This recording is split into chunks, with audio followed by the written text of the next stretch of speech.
Question 21. The diagram shows a nephron from a kidney and some associated blood vessels. Let's label this diagram. This will be the efferent arteriole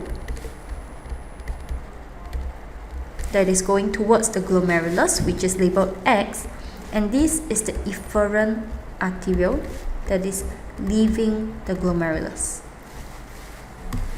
Between the efferent and the efferent arteriole, the process that is occurring at the glomerulus is ultrafiltration, when nutrients are pushed by high pressure of this blood flow out of the capillaries into the Bowman's capsule.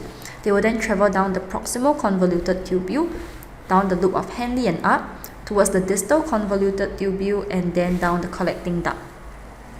How do the concentrations of glucose and protein at Y compare with their concentrations at X in a healthy person? So the first nutrient that is discussed is glucose. Glucose is small enough to be filtered into the Bowman's capsule. So at X, which is the glomerulus, there is definitely glucose in the bloodstream. And since it is filtered, glucose will travel down the proximal convoluted tubule. However, at Y, we should not find any glucose because we know that glucose is a necessary nutrient and it will be reabsorbed, specifically when it travels through the proximal convoluted tubule.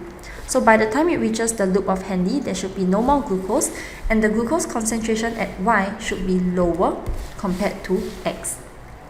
The second nutrient discussed is the protein.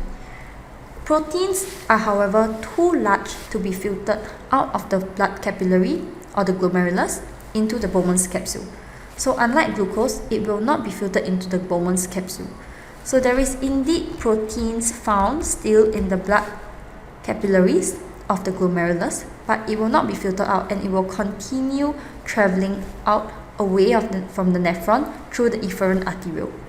So there will be no proteins found in the proximal convoluted tubule and anywhere downstream as well. Therefore, the protein concentration at Y should also be lower than that of X, leaving us with A as the correct answer.